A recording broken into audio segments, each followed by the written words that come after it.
Hello dear friends, आप सभी का वेलकम है आपके अपने यूट्यूब चैनल तनु क्लासेस में। दोस्तों काफी कम समय रह गया आपके एग्जाम को लेकर के। जी हाँ, क्योंकि आप जानते हैं कुछ ही दिनों के बाद दोस्तों आपका फिजिक्स का एग्जाम होने वाला है। इसलिए दोस्तों आज की वीडियो में हम लोग लेके आए क्लास 12 फिजिक्स का मोस्ट वीवीआई ऑब्जेक्टिव क्वेश्चन। दोस्तों इस वीडियो में हम लोग सिर्फ वही प्रश्नों को लेकर आए हैं जो कि आपके एग्जाम के लिए कारगर साबित हो। दोस्तों इस वीडियो में हम लोग जितने भी प्रश्न को करेंगे ये सभी इंपॉर्टेंट है, इसलिए अगर एक भी क्वेश्चन आपसे नहीं बने, यानी कि जो भी क्वेश्चन आपसे नहीं बने, प्लीज आप उसको स्क्रीनशॉट लेंगे और वीडियो खत्म होने के बाद तुरंत उसको रिवीजन करेंगे। तभी दोस्तों ये वीडियो देखने का आपको फायदा होगा। अन्यथा दोस्तों ये सारी चीज जो है आप एक दिन में 2 दिन में भूल जाओगे, ठीक है। और प्लीज एक बार जम करके अपने सारे दोस्तों को शेयर कर दीजिए ताकि वो भी जो है इस क्लास में जुड़ पाए। दोस्तों ये जो है फिजिक्स का है, इसी तरीके से हम लोग केमिस्ट्री बायोलॉजी सभी का करते हैं, आपको सभी का वीडियो देखना है, ठीक है। चलिए फर्स्ट क्वेश्चन देखिए आपके स्क्रीन पर आ चुका है। किसी वस्तु पर आवेश की न्यूनतम मात्रा कम नहीं हो सकती। हमने आपको बताया कि न्यूनतम मात्रा मतलब क्या हो गया, सबसे कम, यानी कि इससे कम कोई भी चार्ज नहीं हो सकता है। तो इसके आंसर दोस्तों मैंने कई बार बताया, बिल्कुल आपके राइट हो जाएंगे। वो है 1.6 × 10⁻⁻19 कूलम से।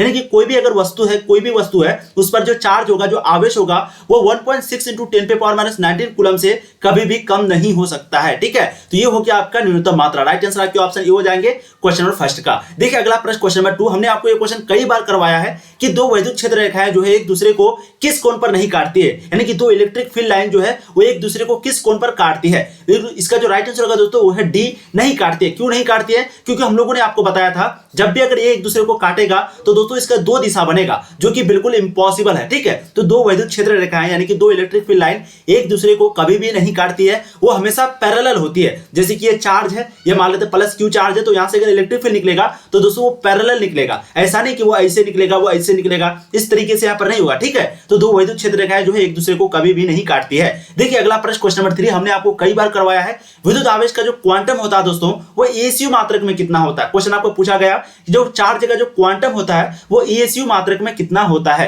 ये भी क्वेश्चन दोस्तों कई बार हम करवाए हैं। बिल्कुल राइट आंसर आपको हो जाएंगे 4.78 × 10⁻⁻10, ठीक है। तो यानी कि एसयू मात्रक जो होता है दोस्तों विद्युत आवेश में चार्ज में कितना होता है 4.78 × 10⁻⁻10, ठीक है। राइट आंसर आपके ऑप्शन ए हो जाएंगे क्वेश्चन नंबर 3 का। देखिए अगला प्रश्न क्वेश्चन नंबर 4 जो कि काफी इंपॉर्टेंट क्वेश्चन है आपका। स्थिर विद्युतीय क्षेत्र होता है। आपको क्वेश्चन पूछा गया स्थिर विद्युतीय, स्थिर का मतलब रुका हुआ जो कोई चार्ज होगा तो उसका जो इलेक्ट्रिक फील्ड होगा दोस्तों वो क्या होगा, संरक्षी, असंरक्षी या फिर कई संरक्षी तथा असंरक्षी। इसके जो राइट आंसर हो जाएंगे बहुत गजब, इसके राइट आंसर आपको हो जाएंगे दोस्तों वो है संरक्षी। ध्यान रखिएगा स्थिर विद्युतीय क्षेत्र का जो यानी कि स्थिर विद्युतीय क्षेत्र जो होता है वो संरक्षी होता है। राइट आंसर 4 के आपके ऑप्शन ए हो जाएंगे। देखिए दोस्तों अगला प्रश्न क्वेश्चन नंबर 5। एक ही पदार्थ के धातु के दो गोले हैं ए तथा बी।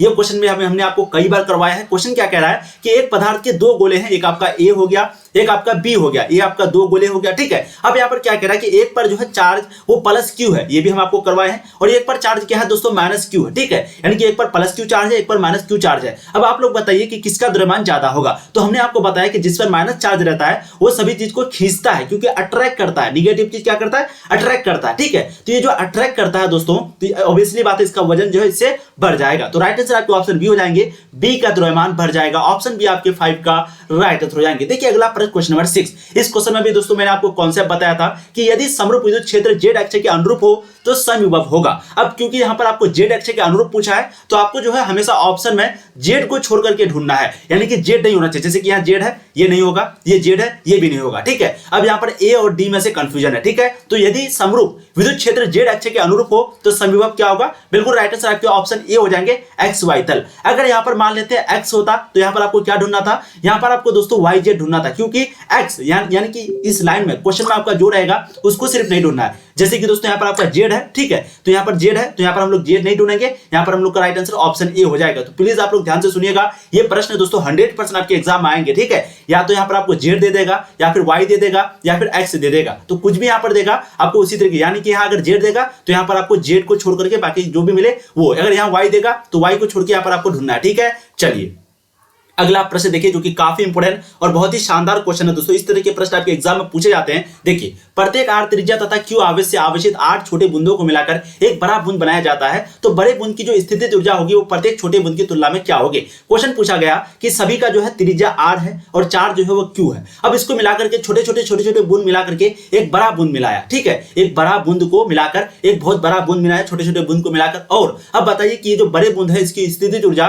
वो छोटे बूंद की तुलना में कितना गुना बढ़ेगी या फिर घटेगी या फिर क्या होगी, तो फटाफट आंसर देंगे। ये बात तो बिल्कुल सही है कि भाई वो गुना बढ़ेगा। स्थितिज ऊर्जा जो है वो बड़े बड़े जो यानी कि एक चीज आपको बताते हैं, एक भारी इंसान है एक हल्का इंसान है, ठीक है। तो बताइए भारी इंसान और हल्का इंसान में कौन ज्यादा, भारी इंसान ज्यादा होगा, यानी कि स्थितिज ऊर्जा किसकी ज्यादा होगी, भारी मतलब भारी आदमी की होगी, ठीक है। तो वही चीज आपको कह रहा है, बिल्कुल 7 की जो राइट आंसर है वो आपके हो जाएंगे 32 गुना होता है। क्या हो जाएंगे दोस्तों, 32 गुना होता है। क्योंकि हम लोग जानते हैं अगर थोड़ा सा भी हवा आया, एक पतला दुबला आदमी है एक बड़ा आदमी है, तो कहावत में हम लोग सुनते हैं जो पतला दुबला आदमी है वो क्या होगा, हवा में उड़ जाएगा, और जो मोटा आदमी वो नहीं उड़ेगा। तो इसी तरीके से आप समझ सकते हैं कि 32 गुना जो गोला है वो बहुत बड़ा है, जब वो बड़ा है तो ऑटोमेटिक है कि वो गुना होगा। तो राइट आंसर 7 का आपके ऑप्शन ए हो जाएंगे, ठीक है। ध्यान रखिएगा ये प्रश्न सेम टू सेम आपको यही मिलेगा, सेम टू सेम इसी तरीके का मिलेगा। देखिए अगला प्रश्न, क्वेश्चन नंबर 8, एक गोलीय चालक आविष्ट किया जाता है, इसके केंद्र पर वैद्युत क्षेत्र की जो तीव्रता होगी वो कितनी होगी। क्वेश्चन आपको पूछा गया कि एक गोलीय चालक जो है वो क्या किया जाता है, आविष्ट किया जाता है। अब बताइए कि इसके केंद्र पर जो वैद्युत क्षेत्र की जो तीव्रता होगी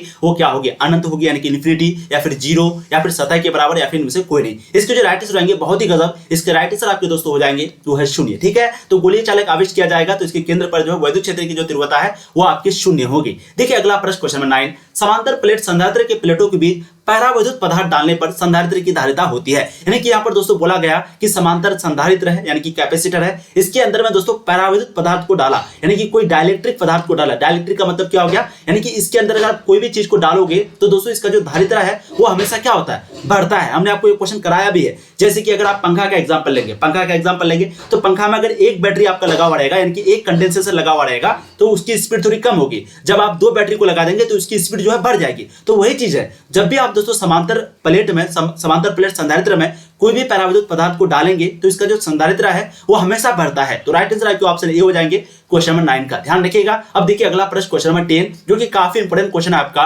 वैद्युत क्षेत्र में किसी द्विध्रुव को घुमाने में किया गया कार्य होता है। क्वेश्चन आपको पूछा गया कि इलेक्ट्रिक फील्ड है, क्या है, इलेक्ट्रिक फील्ड है, वहां पर जो है हम लोग कोई द्विध्रुव को घुमाए तो वहां जो कार्य होगा यानी कि W बराबर होगा वो क्या होगा। कार्य को हम लोग याद है जूल से डिनोट करते, किससे डिनोट करते, जूल से डिनोट करते। लेकिन आपको सिंपली W निकालना है, यानी कि वर्क का आपको फॉर्मूला निकालना है। बहुत गजब। इसके जो राइट आंसर आपको जाएंगे वो है दोस्तों W = ME 1 - cos theta. Right answer आपके ऑप्शन ए हो जाएंगे क्वेश्चन नंबर 10 का, ठीक है। देखिए अगला प्रश्न, क्वेश्चन नंबर 11 आपके समक्ष आपके स्क्रीन पर, निम्न में से कौन सा पदार्थ संयोजक तार बनाने के लिए सर्वाधिक उत्तम है। आपको क्वेश्चन पूछा गया कि कौन सा पदार्थ है जो कि संयोजक तार बनाने के लिए सबसे ज्यादा उत्तम है। नाइक्रोम, टंगस्टन, तांबा, मैग्नीज। हमने आपको ये क्वेश्चन कई बार करवाया है। बिल्कुल इसके राइट आंसर आपको जाएंगे वो है तांबा। ध्यान रखिएगा, क्वेश्चन आपको पूछा गया संयोजक तार बनाने के लिए, तो आपको जो राइट आंसर लगाना है वो लगाना है तांबा, ठीक है। अब अगला प्रश्न देखिए उसी से रिलेटेड है, फ्यूज तार किस पदार्थ से निर्मित होता है। अभी आपको पूछा कि संयोजक तार, तो हम लोगों ने देखा तांबा। अब आप लोग बताएंगे ये जो फ्यूज तार है दोस्तों वो किससे निर्मित होता है। बहुत ही आसान और इंपॉर्टेंट क्वेश्चन है, ठीक है।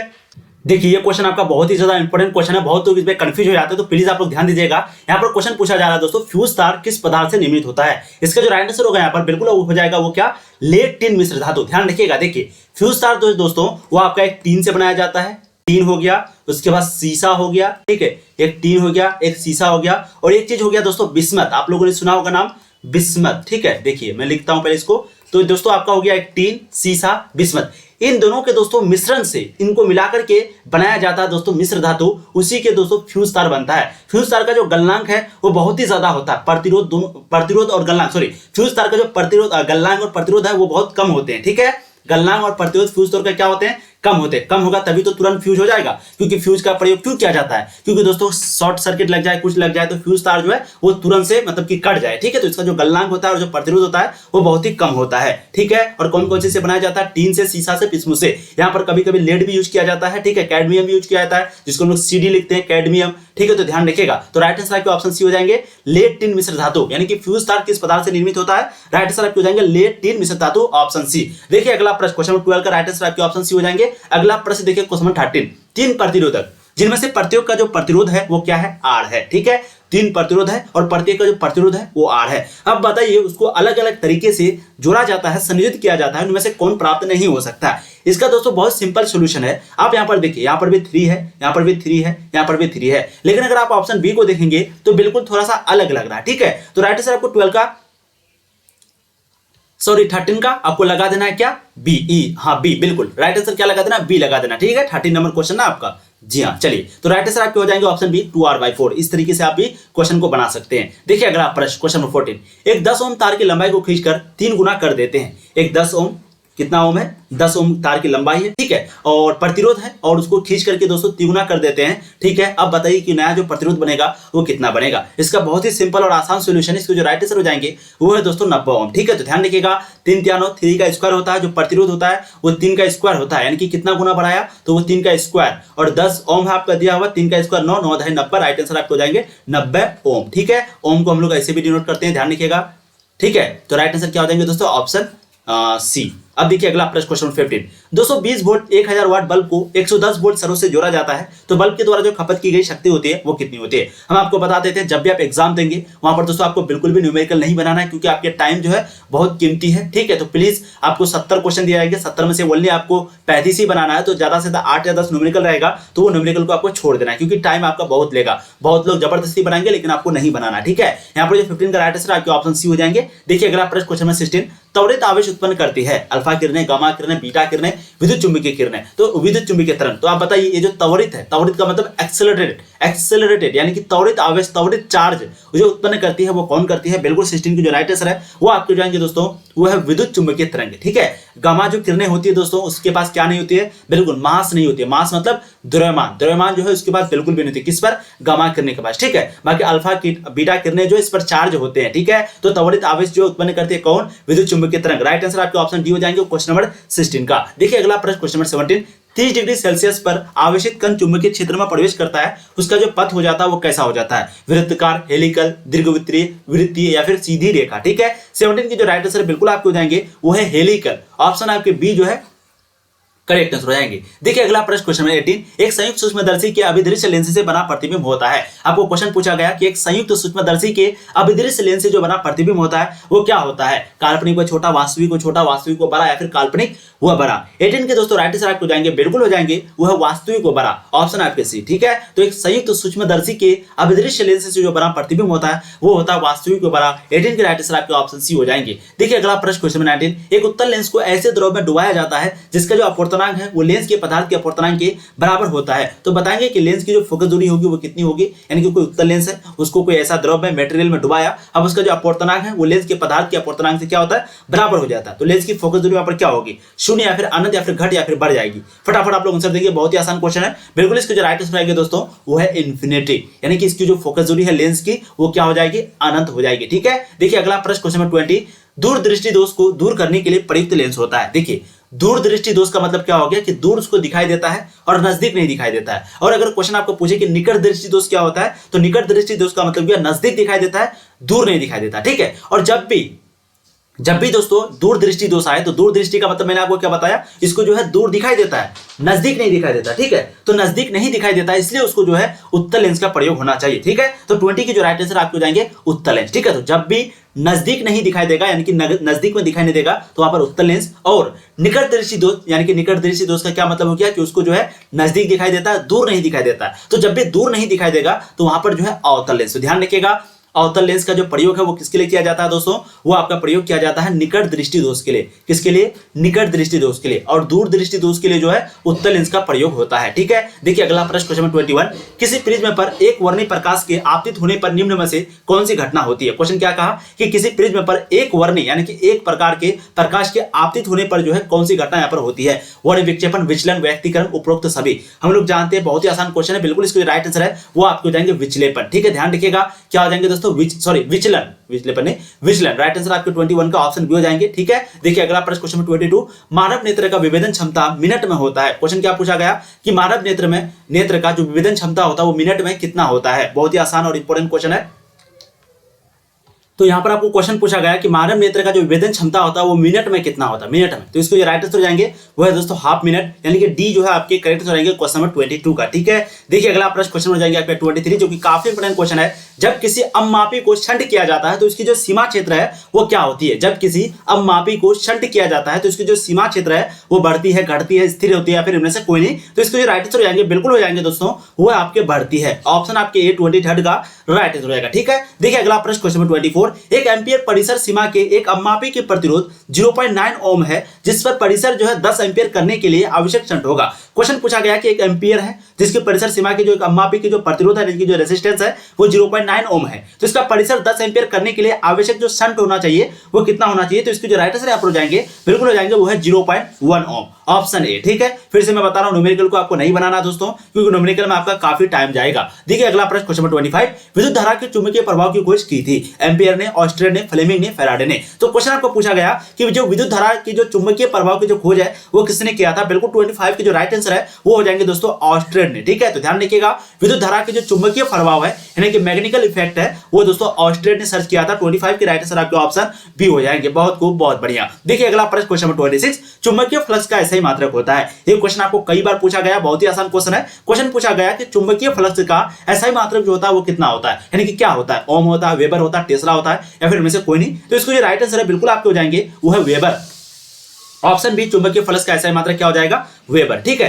देखिए अगला प्रश्न, क्वेश्चन नंबर 27, तांबा होता है अनुचुंबकीय, लौह चुंबकीय, प्रतिचुंबकीय, अर्धचालक। क्वेश्चन आपको पूछा गया कि जो तांबा होता है वो क्या होता है? ये क्वेश्चन देखिए केमिस्ट्री में भी आपको पूछा जाता है, फिजिक्स में भी पूछा जाता है, बहुत ही आसान क्वेश्चन है, बिल्कुल इसके राइट आंसर रहेंगे वह प्रतिचुंबकीय। ठीक है, ये जो तांबा होता है दोस्तों वो आपका प्रतिचुंबकीय होता है। राइट आंसर 27 के आपके ऑप्शन सी हो जाएंगे। देखिए अगला प्रश्न, क्वेश्चन नंबर 28, निम्नलिखित में से किसकी चुंबकशीलता अधिक होती है? क्वेश्चन क्या पूछा गया कि निम्न में से किसकी जो चुंबकशीलता है वो अधिक है, बहुत ज्यादा है? प्रतिचुंबकीय, अनुचुंबकीय, लौह चुंबकीय या फिर अर्धचालक? 28 की जो दोस्तों राइट आंसर आपके हो जाएंगे वो है प्रतिचुंबकीय। ठीक है, तो चुंबकशीलता जो है सबसे अधिक किसकी होती है? प्रतिचुंबकीय की होती है। 28 के राइट आंसर आपके ऑप्शन ए हो जाएंगे, ध्यान रखना। देखिए अगला प्रश्न, क्वेश्चन नंबर 29, जो कि इंपॉर्टेंट है, क्या है कि दो समान चुंबक जिनमें से प्रत्येक का जो चुंबकीय आघूर्ण है वो m है। दो समान चुंबक है और प्रत्येक चुंबकीय का जो आघूर्ण है दोस्तों वो आपके कैपिटल M है। अब प्रत्येक पर परस्पर लंबवत रखे जाते हैं, परस्पर लंबवत रखे जाते हैं, एक क्रॉस का चिन्ह बनाते हैं। निकाय का जो परिणामी चुंबकीय आघूर्ण होगा वो कितना होगा? तो इसके जो राइट आंसर यहाँ पर वो आपको जाएंगे दोस्तों √2m, √2m। ठीक है, √2m, √2m जैसे भी आपको पढ़ना है, राइट आंसर आपके ऑप्शन सी हो जाएंगे। देखिए अगला प्रश्न, क्वेश्चन नंबर 30, एक प्रबल विद्युत चुंबक बनाने के लिए कौन सी वस्तु बहुत ज्यादा उपयुक्त होती है? वायु, तांबे और निकेल की मिश्र धातु, इस्पात, नरम लोहा। क्वेश्चन आपको पूछा गया कि एक प्रबल विद्युत चुंबक बनाने के लिए कौन सी जो वस्तु है सबसे अधिक उपयोगी होती है? हम लोग जानते हैं, बहुत ही आसान क्वेश्चन है, बिल्कुल इसके राइट आंसर हो जाएंगे वो है नरम लोहा। ठीक है, तो एक प्रबल विद्युत चुंबक बनाने के लिए जो है सबसे अच्छा जो उपयुक्त चीज होगा वो नरम लोहा होगा। राइट आंसर आपके ऑप्शन डी हो जाएंगे। देखिए अगला प्रश्न, क्वेश्चन 31, जब किसी कुंडली के निकट किसी चुंबक का दक्षिणी ध्रुव दूर ले जाया जाता है तब उसमें उत्पन्न प्रेरित विद्युत धारा की दिशा होती है। क्वेश्चन क्या पूछा गया कि जब किसी कुंडली के निकट किसी चुंबक का दक्षिणी ध्रुव को लेके जाया जाता है तो बताएंगे कि उसकी जो यानी कि जो उत्पन्न जो विद्युत धारा जो उत्पन्न होगी, इसकी जो दिशा होगी, जो डायरेक्शन होगी वो क्या होगी? बिल्कुल 31 की जो राइट आंसर है वो आपके हो जाएंगे वामावर्त। राइट आंसर आपके ऑप्शन ए हो जाएंगे क्वेश्चन नंबर 31 का, ध्यान रखना। देखिए अगला प्रश्न, क्वेश्चन नंबर 32, एक चुंबक एक बंद चालक के निकट स्थित है। एक चुंबक जो है वो एक बंद चालक के निकट क्या है? स्थित है। चालक में धारा उत्पन्न की जा सकती है यदि, तो चालक में अगर धारा हम लोग उत्पन्न करेंगे तो उसके लिए क्या करना पड़ेगा? केवल चुंबक गतिशील होना चाहिए, या फिर केवल चालक गतिशील होना चाहिए, या चुंबक और चालक दोनों गतिशील होना चाहिए, या फिर चालक और चुंबक के बीच आपेक्षिक गति हो? 32 की जो राइट आंसर है बिल्कुल आपको जाएंगे वो है डी, ऑप्शन डी, चालक और चुंबक के बीच आपेक्षिक गति हो। ध्यान रखना, ये चारों ऑप्शन में से जो सबसे बड़ा ऑप्शन होगा 99% केस होता है दोस्तों कि वही ज्यादा राइट आंसर होता है। तो प्लीज आप लोग क्वेश्चन को पढ़ के आंसर देंगे, लेकिन जब कंफ्यूजन हो तो राइट आंसर आप बड़े वाले जो है उसको लगा सकते हैं। कभी कभी होता है, लेकिन 99% केस, कभी कभी फिर गलत हो जाता है। ठीक है, देखिए अगला प्रश्न, क्वेश्चन नंबर 33, प्रेरण कुंडली से प्राप्त होता है। बताएंगे प्रेरण कुंडली से क्या प्राप्त होता है? उच्च धारा। सबसे पहले तो आप लोग बताइए कि प्रेरण कुंडली से जो है उच्च धारा प्राप्त होता है कि निम्न धारा की प्रबल धारा की निम्न धारा? तो इसका तो हम लोग ये जानते हैं कि इससे जो है निम्न धारा प्राप्त होता है। ठीक है, प्रेरण कुंडली से जो है क्या प्राप्त होता है? निम्न धारा। अब देखिए निम्न धारा आपका दो जगह है, एक यहां पर भी है, एक यहां पर भी है। तो अब आप बताएंगे कि प्रबल विद्युत वाहक बल होता है या फिर निम्न विद्युत वाहक बल? तो इसका भी राइट आंसर हम लोग जानते हैं, बिल्कुल इसकी क्या हो जाएंगे वो है प्रबल विद्युत वाहक बल। ठीक है, तो जब भी धारा निम्न हो तो विद्युत वाहक बल जो है दोस्तों वो प्रबल चाहिए। तो राइट आंसर आपके ऑप्शन बी हो जाएंगे। तो प्रेरण कुंडली से जो प्राप्त होता है वो निम्न धारा और प्रेरण विद्युत वाहक बल प्राप्त होता है। राइट आंसर ऑप्शन बी हो जाएंगे। देखिए अगला प्रश्न, क्वेश्चन नंबर 34, क्षण में प्रेरित विद्युत वाहक बल का मान होता है। क्वेश्चन पूछा गया कि क्षण में प्रेरित विद्युत वाहक बल का जो मान होता है दोस्तों वो कितना होता है? बहुत ही आसान क्वेश्चन है, बिल्कुल 34 के जो राइट आंसर है वो आपके हो जाएंगे BLV। ऑप्शन आपके 34 का करेक्ट उत्तर हो जाएंगे। देखिए अगला प्रश्न क्वेश्चन 35, अन्योन्य प्रेरण जिसको हम लोग बोलते हैं म्यूचुअल इंडक्शन, इसका जो एसआई मात्रक होता है वो क्या होता है? हेनरी, ओम, टेस्ला, इनमें से कोई नहीं। तो बताएंगे जो म्यूचुअल इंडक्शन होता है, जो अन्योन्य प्रेरण होता है, इसका एसआई मात्रक क्या होता है? बहुत ही आसान क्वेश्चन है, बिल्कुल इसके राइट आंसर आपको जाएंगे वो है हेनरी। ध्यान रखिएगा म्यूचुअल इंडक्शन का जो एसआई मात्रक होता है वो आपका हेनरी होता है। ये क्वेश्चन आपको पूछा गया है, इसलिए बहुत ही इंपॉर्टेंट क्वेश्चन है। देखिए अगला प्रश्न क्वेश्चन 36, प्रत्यावर्ती धारा परिपथ में यदि धारा आई एवं वोल्टेज के बीच कालांतर हो तो धारा का जो वाटिन घटक होगा वो कितना होगा? ठीक है, इसके जो राइट आंसर हो जाएंगे 36 का, बिल्कुल आपको जाएंगे दोस्तों वो है आई साइन अल्फा, ऑप्शन बी। ठीक है, राइट आंसर आपके ऑप्शन बी हो जाएंगे। देखिए अगला प्रश्न क्वेश्चन 37, किसी प्रत्यावर्ती धारा परिपथ में धारा एवं विभवांतर के बीच कालांतर थीटा हो तो शक्ति गुणांक होगा। जब भी यहाँ पर थीटा रहे तो आपको जो आंसर है वो थीटा में ही ढूंढना होगा। ठीक है, तो किसी प्रत्यावर्ती धारा में जो परिपथ में धारा एवं विभवांतर के बीच का जो कालांतर है वो आपका थीटा है, तो जो शक्ति गुणांक होगा दोस्तों वो जो आपका हो जाएगा, बिल्कुल हो जाएगा वो है कॉस थीटा।